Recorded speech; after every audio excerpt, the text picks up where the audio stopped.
పల్లెకోన అనే ప్రాంతంలో అన్ని కుటుంబం నుంచి ఒక తల్లి రక్షించబడింది. కమ్యూనిస్టు భావజాలాలు కలిగినటువంటి స్త్రీ, అసలు దేవుడంటే పొరపాటున అంగీకరించని సహించినటువంటి కుటుంబం. ఆ తల్లి పేరు వేజండ్ల జానకమ్మ. దినాలు అట్లా సాగుతూ ఉంటే కమ్యూనిస్టు భావాలు కలిగిన ఆ తల్లి యేసును గూర్చిన వార్త వినటంతో క్రైస్తవురాలిగా మారిపోయింది. యేసే నిజదేవుడు, యేసు తప్ప వేరొక దేవుడు లేడని ఆ దినం నుంచి ఆ తల్లి ఆత్మల భారం కోసం ఏడుస్తూ ఉంది. ఆ తల్లి ఎవరయ్యండి? పరుచూరి బ్రదర్స్ అని అంటారు కదా, ఆ పరుచూరి బ్రదర్స్ ఆడపడుచు అన్నట్లుగా విన్నా. యేసుక్రీస్తుని గురించి తెలుసుకున్న తర్వాత నా గ్రామం రక్షించబడాలయ్యా, పల్లె కోనలో నిన్ను అంగీకరించిన వ్యక్తి ఒక్క వ్యక్తి కూడా ఉండకూడదయ్యా, గ్రామమంతా నీకు సాష్టాంగపడాలి, గ్రామమంతా నిన్ను ఆరాధించి ఆరాధికులుగా మారాలి.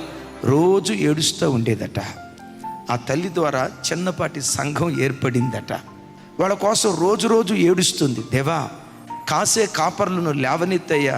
ఏడుస్తూ ఉంటే దేవుడు అన్నాడట, జానకమ్మ, నా ద్రాక్ష తోటను కాసే కావలి కత్తిగా నిన్ను నా పని కొరకు వాడుకోవాలనుకున్నా, నా పనికి ఉపయోగపడతావా? వస్తా ప్రభా. వెంటనే దేవుడు అన్నాడట, నా పనికి నిన్ను వాడుకునే ముందు నిన్ను నల్లని దానిగా చేస్తా. నల్లని దానిగా చేయటం అంటే ఏంటి ప్రభా? ఒక భయంకరమైన శ్రమ నీ జీవితంలో అనుమతిస్తా. ఆ తర్వాత నిన్ను నా కావలి కత్తిగా, నా ద్రాక్ష తోటకు కావలి కత్తిగా చేసుకుంటా. ఆ తల్లిందట, దేవా, నీ ద్రాక్ష తోటకు కావలి కత్తిగా మారటానికి ఎంత శ్రమనైనా నేను అనుభవిస్తా.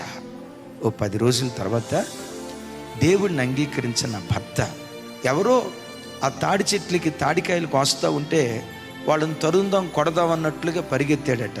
ఆ పరిగెత్తే పరంపరలో ఎదురురా తగిలింది, పడిపోయాడు. ఆ భర్త అక్కడికక్కడే చనిపోయాడు. ఆ కార్యక్రమం అంతా ముగించి ఆ గ్రామంలో స్వార్థికురాలుగా దేవుని పని ప్రారంభించిందట.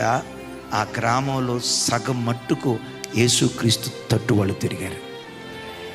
ఇది క్రైస్తవ్యం అంటే.